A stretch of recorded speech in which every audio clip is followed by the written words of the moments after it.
আসসালামু আলাইকুম প্রিয় অষ্টম শ্রেণীর শিক্ষার্থী বন্ধুরা, আশা করি সবাই ভালো আছো। আগামী 15/7/2024 তারিখে তোমাদের বাংলা বিষয়ের পরীক্ষা অনুষ্ঠিত হবে।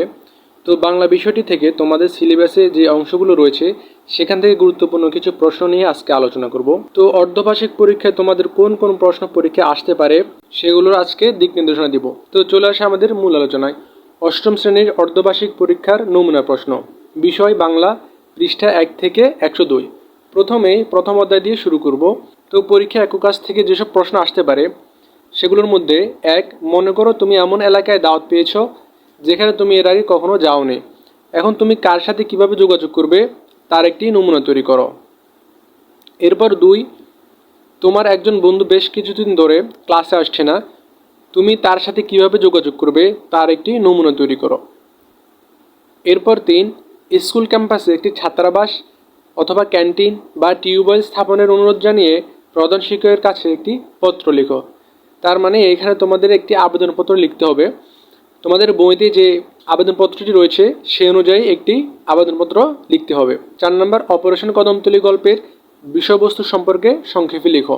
এরপর 5 নম্বর, পাবে কি করে, ভাইরা জব্বর চালাক কথাটা কতটুকু প্রাসঙ্গিক। এরপর রয়েছে দলগত কাজ। 1, তোমার নিজের অভিজ্ঞতা থেকে যে কোনো একটি পরিস্থিতির কথা উল্লেখ করো।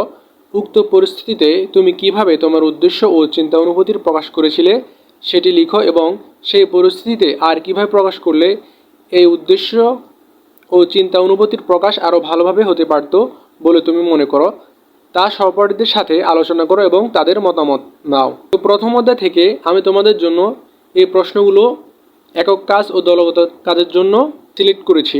এরপর আমরা চলে যাব দ্বিতীয় অধ্যায়ে। দ্বিতীয় অধ্যায় থেকে যে সকল প্রশ্ন তোমাদের জন্য ইম্পর্টেন্ট মনে করেছি সেগুলো আমি এখানে তুলে ধরেছি। প্রথমেই একক কাজ 1, ঘোষ ব্যঞ্জন ধ্বনি ও অঘোষ ব্যঞ্জন ধ্বনির সংজ্ঞা লিখো। এরপর অল্প প্রাণ ব্যঞ্জন কাকে বলে এবং এর 5টি উদাহরণ দাও। 3 নম্বর, ধ্বনি সৃষ্টিতে বায়ু প্রবাহ অনুযায়ী ধ্বনি কী কী ধরনের হয়ে থাকে উদাহরণ সহ আলোচনা করো। এরপর 4, নিচের ছকের শব্দগুলো লক্ষ্য করো, উচ্চারণ স্থান অনুযায়ী ধ্বনিগুলোর প্রকার লেখো। তো এখানে একটি ছক দেওয়া আছে যেখানে বেশ কিছু শব্দ রয়েছে। তো এই শব্দগুলোতে উচ্চারণ স্থান অনুযায়ী ধ্বনিগুলোর প্রকার এখানে লিখতে হবে। তো পরীক্ষায় ছক আকারেও থাকতে হবে অথবা ছক ছাড়াও দিতে পারে। এরপর রয়েছে 5, নিচের শব্দগুলোতে কোন বাক্য প্রত্যঙ্গ ব্যবহৃত হয়েছে। এরপর 6 নম্বর, নিচের আঞ্চলিক বাক্য প্রত্যঙ্গকে প্রমিত ভাষারীতিতে রূপান্তর করো। এখানে কয়েকটি বাক্য প্রত্যঙ্গ তুলে ধরা হয়েছে, তোমরা চাইলে আরও শিখতে পারো। এরপর 7 নম্বর রয়েছে, নিচের শব্দগুলোকে সাধুরীতি থেকে প্রমিত রীতিতে রূপান্তর করো। থাকিত বলে চেয়ে খুঁজে ফেলিয়া আসিয়া উঠল দাঁড়াইয়া, এই শব্দগুলোকে সাধুরীতি থেকে প্রমিত রীতিতে রূপান্তর করতে হবে। এরপর দ্বিতীয় অধ্যায়ের দলগত কাজ হিসেবে আমি যেগুলো সিলেক্ট করেছি সেগুলো হচ্ছে 1, মহান বিজয় দিবস বিষয়টি নিয়ে প্রমিত ভাষারীতি বজায় রেখে একটি উপস্থিত বক্তৃতা তৈরি করো। তো তোমাদেরকে এই মহান বিজয় দিবস এই বিষয়টি ছাড়া অন্য একটি বিষয় দিতে পারে যেখানে বলা হতে পারে এই বিষয়টি নিয়ে প্রমিত ভাষারীতি বজায় রেখে একটি উপস্থিত বক্তৃতা তৈরি করতে হবে। তো 2 নম্বর আসতে পারে, প্রমিত ভাষারীতি বজায় রেখে তুমি কিভাবে একটি সাংস্কৃতিক অনুষ্ঠানের সঞ্চালনা করবে তা দলে আলোচনা করো। তো এটি দলগত কাজ হিসেবে থাকতে পারে। এরপর আমরা চলে যাব তৃতীয় অধ্যায়, যেখানে একক কাজ হিসেবে থাকতে পারে 1, প্রায়োগিক লেখা কাকে বলে, নিচে প্রায়োগিক লেখার বৈশিষ্ট্য উল্লেখ করো। এরপর 2, বঙ্গবন্ধুর 7ই মার্চের ভাষণটিকে কেন প্রায়োগিক লেখা বলা যায় আলোচনা করো। 3 নম্বর থাকতে পারে, স্বাধীনতা দিবস উপলক্ষে 150 থেকে 200 শব্দের একটি ভাষণ তৈরি করো। 4 নম্বর, 7ই মার্চের ভাষণের 2টি গুরুত্বপূর্ণ কথা নিজের ভাষায় লিখো।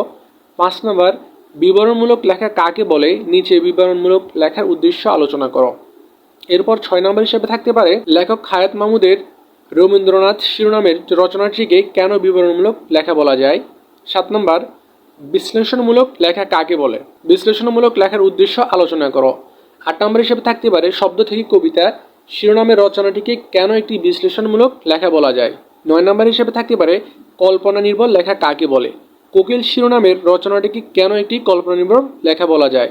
এরপর প্রিয় শিক্ষার্থী বন্ধুরা, দলগত কাজ। তো দলগত কাজ হিসেবে কি কি থাকতে পারে, 1, সহপাঠীদের সঙ্গে আলোচনার মাধ্যমে পহেলা বৈশাখ নিয়ে একটি তথ্যবহুল রচনা তৈরি করো। 2 নম্বর, দলগত আলোচনার মাধ্যমে যে কোনো একটি বিষয়ে বিশ্লেষণমূলক লেখা তৈরি করো। এরপর চতুর্থ অধ্যায়, যেখানে একক কাজ হিসেবে থাকতে পারে: 1. বাংলা ভাষায় শব্দ গঠনের উপায় কয়টি ও কী কী? 2. সমাস কাকে বলে? উদাহরণ সহ লিখো। 3. উপসর্গ কী? উপসর্গ কিভাবে গঠিত হয়? 4 নাম্বার, প্রত্যয় কী? প্রত্যয় কিভাবে গঠিত হয়? কয়েকটি উদাহরণ দাও। এরপর 5 নাম্বার, নিচের প্রত্যয় সাধিত শব্দগুলো থেকে শব্দ গঠন ও প্রত্যয়ের ধরন বের করো। এরপর 6 নাম্বার হিসেবে থাকতে পারে শব্দদ্বৈত কাকে বলে? নিচের শব্দদ্বৈত ব্যবহার করে একটি করে বাক্য রচনা করো। এরপর 7 নাম্বার, উদ্দেশ্য ও বিধেয় কাকে বলে? উদাহরণ সহ লিখো।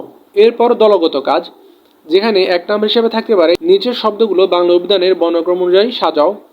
2 নাম্বার, নিচের অনুচ্ছেদটি থেকে সমাস প্রক্রিয়ায় গঠিত শব্দগুলো শনাক্ত করো। তো এখানে একটি অনুচ্ছেদ দেওয়া রয়েছে, যেখান থেকে কোনগুলো সমাস প্রক্রিয়ায় গঠিত শব্দ সেগুলো শনাক্ত করতে বলা হয়েছে। তো প্রিয় শিক্ষার্থী বন্ধুরা, আজকে আমি তোমাদের ষান্মাসিক মূল্যায়ন সিলেবাস অনুযায়ী বেশ কিছু নমুনা প্রশ্ন তৈরি করেছি। সেগুলো আশা করি তোমরা তোমাদের সময়কে কাজে লাগিয়ে পরীক্ষার পূর্ণাঙ্গ প্রস্তুতি নিবে। তো আগাম ক্লাসের আমন্ত্রণ জানিয়ে আজকের মতো এখানেই বিদায় নিচ্ছি। সবাই ভালো থাকো। আল্লাহ হাফেজ।